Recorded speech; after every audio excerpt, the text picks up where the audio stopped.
3장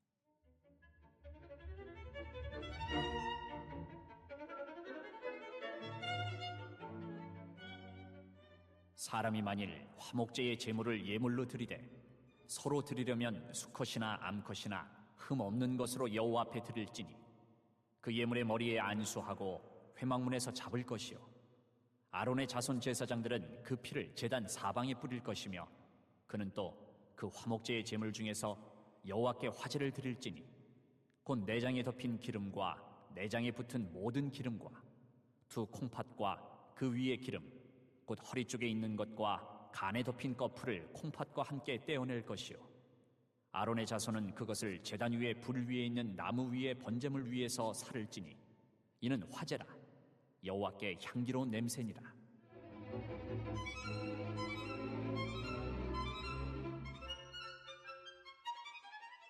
만일 여호와께 예물로 드리는 화목제의 제물이 양이면 수컷이나 암컷이나 흠 없는 것으로 드릴지며 만일 그의 예물로 드리는 것이 어린 양이면 그것을 여호와 앞으로 끌어다가 그 예물의 머리에 안수하고 회막 앞에서 잡을 것이요 아론의 자손은 그 피를 제단 사방에 뿌릴 것이며 그는 그 화목제의 제물 중에서 여호와께 화제를 드릴지니 그 기름 곧 미골에서 밴 기름진 꼬리와 내장에 덮인 기름과 내장에 붙은 모든 기름과 두 콩팥과 그 위의 기름 곧 허리 쪽에 있는 것과 간에 덮인 꺼풀을 콩팥과 함께 떼어낼 것이요 제사장은 그것을 제단 위에서 불사를 지니 이는 화제로 여호와께 드리는 음식이니라.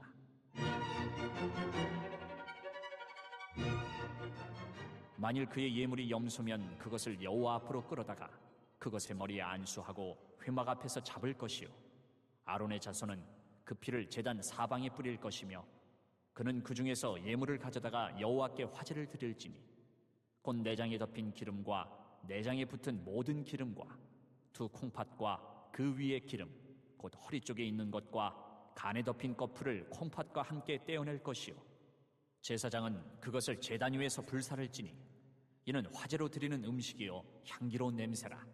모든 기름은 여호와의 것이니라. 너희는 기름과 피를 먹지 말라. 이는 너희의 모든 처소에서 너희 대대로 지킬 영원한 규례니라. 동양 고사성어에 그런 말이 있습니다. 가정에 화목이 있으면 그러면 모든 일이 잘 이루어진다. 즉 화목은 모든 형통과 또 가정의 평안과 행복에 기초가 된다는 그러한 말이죠. 또 그 서양 윤리학자 몽테뉴라고 하는 사람 그런 말을 했습니다. 인간의 가장 큰 기쁨은 어디에 있느냐? 화목에 있다 하면서 화목하지 못한 사람은 가장 비참한 사람이다. 이렇게까지 말을 합니다. 이처럼 동양과 서양을 막론하고 모든 사람들은 사람과의 관계에 있어서 이 화목을 굉장히 강조하고 있는 것이죠. 화목하지 못하면 절대로 형통할 수도 없고 평안할 수도 없고 행복할 수도 없으며 삶의 기쁨을 누릴 수도 없다라는 것입니다.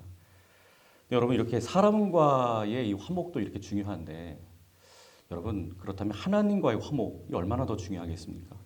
여러분 하나님과 화목을 이루지 못하는 것처럼 세상에서 가장 비참한 것도 없고 불행한 것도 없고 슬픈 것도 없습니다.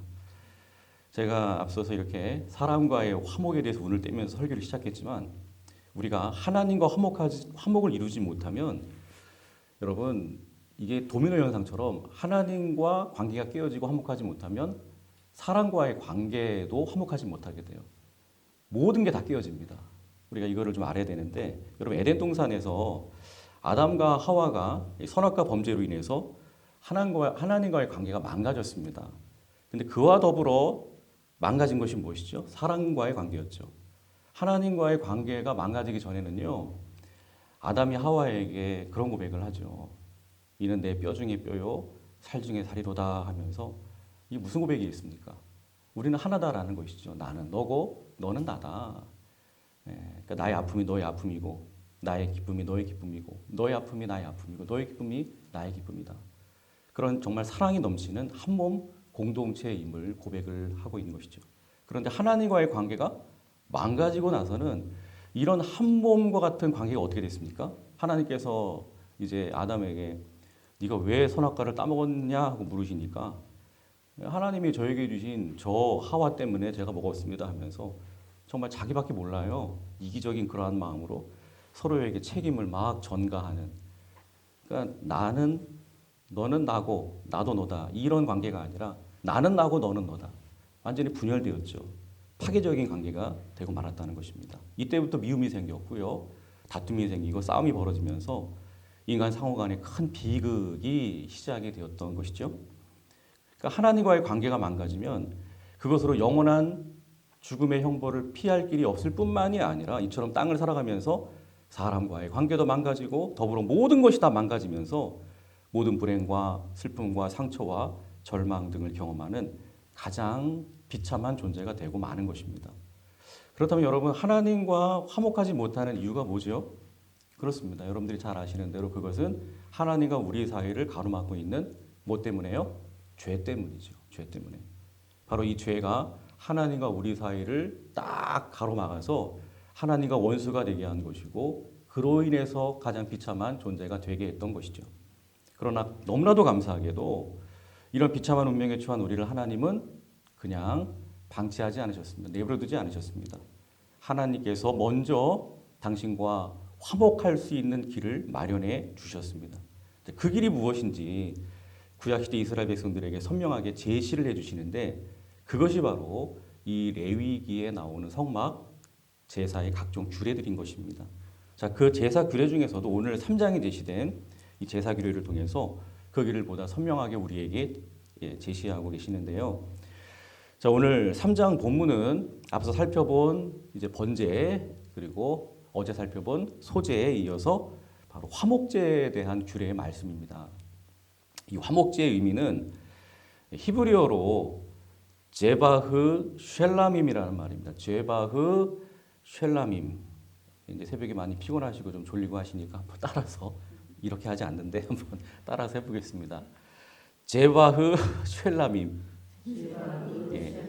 제바흐 쉘라밈. 그러니까 제바흐라는 말은 보상이라는 그런 의미가 있고요. 쉘라밈이라는 말은 화평이라는 의미가 있는 말이에요. 따라서 화목제의 의미는 보상함으로써 화평을 누리게 하는 제사. 보상함으로써 화평을 누리게 하는 제사. 이런 의미로 보시면 됩니다. 즉 손해를 입힌 사람이 피해자에게 보상을 해주는 거예요. 그래서 그 피해를 줬기 때문에 그 관계가 망가졌을 거 아닙니까? 그러나 이 보상을 다 해주는 거예요. 그래서 그 관계를 원래대로 회복해서 쌍방간의 관계가 다시 화목하게 되는 것이죠. 그런 것처럼 인간의 죄 때문에 송산된 하나님과 인간 사이의 관계를 특별히 짐승의 희생으로서 다 보상을 하는 것입니다. 그래서 다시금 그 관계를 아름답게 회복하여 화목하게 해준다라는 그러한 의미의 제사로 그렇게 이해를 하시면 되겠습니다. 그러므로 이 화목제를 드리는 데 있어서 반드시 필요한 것 뭐죠? 보상물이죠. 보상물. 자, 그래서 오늘 본문에 보시면 그 보상물로서 1절부터 5절에 보시면 특별히 이 짐승, 흠없는 소를 어떻게 잡아서 제사를 드려야 될까 여기에 대해서 말씀하고 있고요. 또 6절부터 11절에 보시면 또 하나의 보상물로서 양, 이 양을 흠없는 양을 어떻게 잡아서 제사를 드려야 될지 거기에 대해서 말씀합니다. 또 12절부터 17절까지는 또 염소, 이 염소를 또 어떻게 잡아서 제사를 드려야 할지 이렇게 말씀을 하고 있습니다. 그런데 이 화목제를 드리는 데 있어서 앞에서 우리가 살펴본 1장에 이제 번제가 나오잖아요. 근데 이 번제와 비교하게 될 때 비슷한 제사 절차로 이렇게 진행이 돼요. 그런데 이 화목제만의 독특한 그러한 특징을 발견을 하게 됩니다. 앞에서 우리가 살펴본 대로 이 번제의 경우에는 짐승을 잡고 짐승의 피를 제단 사방에 뿌리죠. 그리고 잡은 고기를 모두 불살라야 돼요. 모두 남김없이 불살라서 그 연기를 하나님께 올려드려야 됩니다. 그런데 화목제의 경우는 어떻게 하느냐? 자, 우리 3절부터 5절을 우리 봉독을 하겠습니다. 그는 또 그 화목제의 제물 중에서 여호와께 화제를 드릴지니 곧 내장에 덮인 기름과 내장에 붙은 모든 기름과 두 콩팥과 그 위에 기름 곧 허리 쪽에 있는 것과 간에 덮인 꺼풀을 콩팥과 함께 떼어낼 것이요 아론의 자손은 그것을 제단 위에 불 위에 있는 나무 위에 번제물 위에서 살을 찌니 이는 화제라 여호와께 향기로운 냄새니라. 그렇습니다. 이제 화목제의 경우에 소를 이제 흠없는 소를 보상물로 하나님께 드릴 때에는 이제 번제와 같이 처음에는 이제 동일한 절차로 나아가요. 그 짐승을 잡아서 그 피를 제단 사방에 뿌립니다. 그런데 이건 동일한데 그 잡은 고기를 번제와 같이 전부 불에다가 살라서 태워 연기를 올려드리는 게 아니에요. 전부 태우는 게 아니라 여기 보니까 콩팥, 간단하게 정리하면 콩팥과 기름만 떼어내서 그것만 태워서 올려드렸다는 거예요. 양을 드릴 때도 마찬가지예요. 9절에서 11절에 보시면 똑같습니다. 콩팥과 기름만 취해서 불에 태워 연기로 올려드렸다는 것을 확인할 수 있고요. 염소를 드릴 때도 동일합니다. 14절, 15절에 보시면 역시 콩팥과 기름만 취해서 이렇게 불에 태워 하나님께 올려드렸다는 것을 알 수 있습니다. 그리고 이제 중요한 게 뭐냐? 이 번제에서 찾아볼 수 없는 또 중요한 절차가 있어요. 오늘 본문에는 나오지 않는데 이 번제의 경우에는 이 잡은 고기를 모두 남김없이 불살라서 태워 하나님께 흠양해 드려야 되기 때문에 이제 뭐 남는 게 하나도 없어요. 그런데 화목제의 경우에는 어떻게 하느냐? 이렇게 짐승의 콩팥과 기름만 태워 올리기 때문에 당연히 여러분 그 고기가 남아야 안 남아요? 남겠죠. 이때 그 남은 고기를 제사장뿐만이 아니라 이 보상물을 드린 자와 또 제사 드린 모든 사람들이 함께 나누어 먹을 수 있도록 이렇게 해줬다는 것입니다. 그러니까 뭘 여러분 이게 의미할까요? 여러분 보상물인 짐승의 경우에 이 제단 사방에 뿌려진 피 그리고 콩팥 그리고 기름이 상징하는 게 있어요. 그게 뭘 상징할까요? 그것은 바로 생명을 상징합니다. 생명.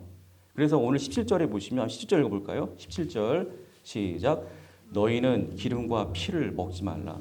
이는 너희의 모든 처소에서 너희 대대로 지킬 영원한 규례니라. 대대로 지킬 영원한 규례로 정하시면서 뭐를 먹지 말라고요? 피와 기름. 그렇습니다. 이 피와 기름은 생명을 상징하기 때문에 그렇습니다. 여러분 이 생명은 사람이 어떻게 함부로 할 수 있는 게 아니에요. 이 생명은 누구에게 속해 있는 것입니까? 하나님께 속해 있는 하나님의 주권에 의해서만 유지자지될 수 있는 게 생명이에요. 그러니까 우리가 함부로 이 피를 상징하는 이걸 먹는다는 것은 우리가 어떻게 생명을 함부로 어떻게 해보겠다는 그런 행동을 의미하는 것이거든요. 그래서 대대로 지켜라. 절대로 이거 먹으면 안 된다. 하나님께서 엄금하신 것입니다. 예. 그러니까 이처럼 피와 기름은 소중한 생명을 상징하는 것이기 때문에 이 피와 기름을 하나님이 흠양하심으로써 그리고 더불어 그 피와 기름을 끊임없이 여과하면서 노폐물을 제거하는 인체의 장기가 뭐죠? 콩팥이잖아요. 그죠? 그래서 이 콩팥은 생명 유지의 장치 중에 하나죠. 굉장히 중요해요. 심장도 중요하지만 이 콩팥, 신장이 굉장히 중요합니다. 그래서 이 생명 유지 장치인 그러니까 생명을 상징하는 피와 기름, 그 생명 유지 장치인 이 콩팥까지 하나님이 다 흠양하시면서 이것만으로 그러니까 그 사람의 생명을 하나님께서 흠양하셨다는 의미가 담겨 있는 거예요. 이게 이것으로 하나님은 충분한 보상을 받으셨던 것이고 그러니까 생명을 취하신 것이기 때문에 충분한 보상을 받으신 것이고 이로 인해서 하나님과의 화목을 이룰 수 있게 되는 줄로 믿습니다. 그리고 이렇게 하나님과 화목을 이루게 되면요 자연스럽게 또 더불어 회복되는 게 있어요. 그게 뭐냐? 바로 막혀있던 사람과의 관계도 다 회복되는 줄로 믿습니다. 그래서 우리와 화목하게 된 하나님은요. 그래서 이걸 허용하시는 거예요. 당신께 화목제로 드리고 남은 그 모든 고기를 이제 백성들이 모두 함께 모여서 사이좋게 나누어 먹게 하심으로써 사람과의 관계 속에서도 역시 화목의 은혜가 임하게 되었다라고 하는 것을 깨닫게 해주시는 것인 줄로 믿습니다. 그러니까 그래서 화목제는 이처럼 하나님과 인간 사이 그리고 인간과 인간 사이의 화목과 친교를 나타내는 이러한 제사가 되기 때문에 또 다른 이름으로도 이렇게 이 화목제가 불려지게 됩니다. 그래서 평화제라고도 이렇게 불려지고 있고 감사제라고도 불려지고 있고요. 또 이제는 화목하게 되어서 이제 우리가 하나님 앞에 하나님과의 관계가 열렸잖아요. 화목하게 되었잖아요. 그러니까 기쁜 마음으로 즐거운 마음으로 자원함으로 하나님 앞에 나아갈 수 있게 되었다고 해서 낙헌제, 즐거운 낙자를 써서 낙헌제라고 하는 이름으로도 이렇게 불리울 수 있게 되었던 것입니다. 자, 그런데 이 같은 하나님께서 명령하신 이 화목제의 규례를 자, 오늘을 살아가는 저와 여러분들은 어떻게 이 화목제를 실천할 수 있을까요? 여러분 오늘날에도 여전히 우리가 뭐 흠없는 소나 양이나 염소를 취해가지고 제사를 드려야 될까요? 이제는 전혀 그럴 필요가 없죠. 그죠? 우리 주 예수님께서 저와 여러분들을 위해서 흠없는 보상물이 되어 주셨습니다. 그 십자가 위에서 피와 물을 다, 정확하게 말씀드리면 피와 기름을 다 흘려주시고 또 하나님께 당신의 생명을 이렇게 다 내어주심으로써 하나님과 우리와의 관계가 온전하게 회복되어졌기 때문인 것입니다. 그러므로 오늘날 하나님 앞에 가장 합당하게 화목제를 드리는 사람은 누구입니까? 오직 우리 주 예수님을 나의 구주로 정말로 영접하고 그분의 십자가 피 흘리심, 즉 그분의 생명을 보상 제물로 그렇게 의지해서 하나님 앞에 나아가는 자들인 줄로 믿습니다. 그래서 오늘도 하나님과 화목하심으로 하나님 아버지와의 친밀한 관계 속에서 늘 승리하는 삶을 살고 평안한 삶을 살고 행복한 삶을 살기를 원하신다면 오늘도 오직 우리의 영원한 화목제물 되시는 우리 주 예수 그리스도만 붙들고 오직 그분만을 의지하는 삶을 살아가시기를 주님의 이름으로 축복합니다. 살아도 주를 위해 사시고요. 죽어도 주를 위해 사는 삶을 사시기를 바랍니다. 그것만이 하나님과 화목하여 행복한 삶을 살아가는 비결이 되는 것입니다. 또 그것만이 우리의 모든 이웃과 화목하여 행복하게 살아가는 비결이 되는 것입니다. 그리고 오늘도 이번 한 주도 오직 우리 예수님을 인하여 위로는 하나님을 사랑하고 또 우리 옆으로는 내 이웃을 내 몸과 같이 사랑하며 살아가는 진정한 화목제요, 낙헌제요, 감사제의 주인공들이 다 되시기를 주님의 이름으로 축원합니다. 기도하겠습니다.